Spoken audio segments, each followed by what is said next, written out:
What's up, guys? It's Granger Smith. I want to say thank you to Cody Allen for having me on today. On the show today, I'm going to talk about my new album, When the Good Guys Win. And for the last 2 weeks, you guys have been sending questions to CMT and iHeartRadio, so I'm going to answer those questions right now.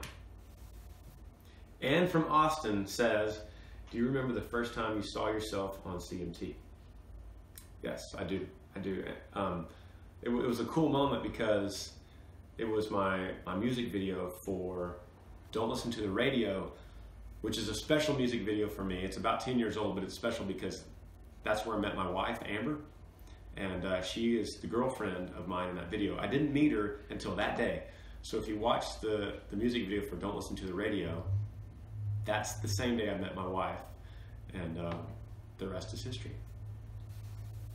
Bella from Knoxville says, how do you balance being on tour, being married, and being a father? So that's like the next logical question from the first one.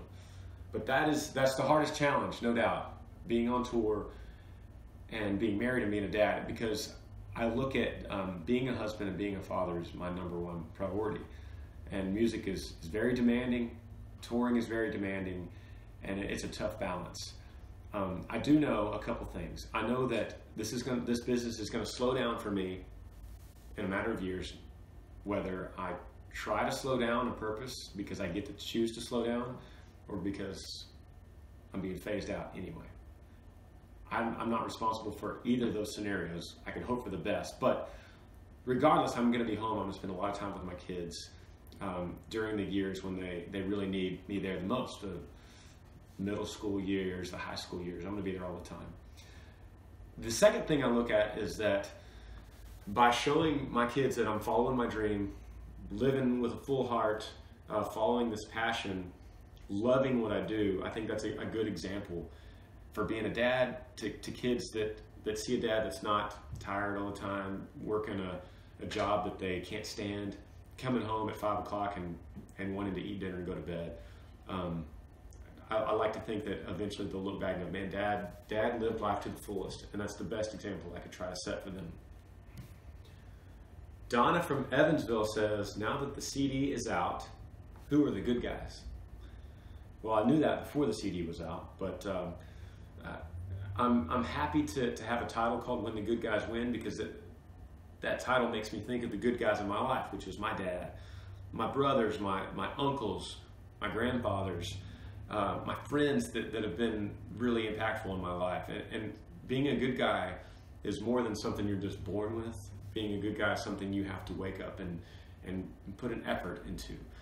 It's something that you have to try to be a good guy, and there's a lot of respect for that kind of integrity. Victoria from Gardner says, what are the kids dressed up for as Halloween?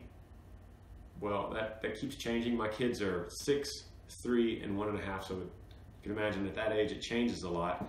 My daughter, she's the oldest, she's been wanting to be a baby cow, a calf. My wife and I don't know why she wants to be a calf so bad, and we haven't necessarily figured out exactly how to make that outfit work, but we're going to try to do it. The other two, my baby boy, 1.5, he doesn't have a choice, and he's got a Robin outfit, Batman and Robin, and it's pretty awesome. It has a cape, it's a onesie with a cape. And my middle son, Lincoln, he's 3, and he's all about superheroes right now. So currently, he's the Hulk, and he has a costume for the Hulk. He might change and become Spider-Man or Batman, but right now he's the Hulk. Garth from Dallas. Garth, I'm a huge fan, by the way. How did you get on the Luke Bryan tour, and what's it like hanging backstage? I got on the Luke Bryan tour because we developed a relationship with Luke and his crew on Luke's farm tour last year. And my brother, who's my manager, became friends with Luke's manager, and we tried our best to get on their good graces, and I feel very blessed to be on a big tour, one of the biggest tours in all of country music. And so we use this opportunity to soak up as much as we can and to learn as much as we can from Luke and his band and crew. Backstage, Luke is exactly like you can imagine him on stage. He's super funny. He's fun to hang out with. He's like an old buddy. And I would like to think, I've said this before, that if Luke wasn't in the music business and I wasn't in the music business, we would be friends. We'd be friends in an alternate life.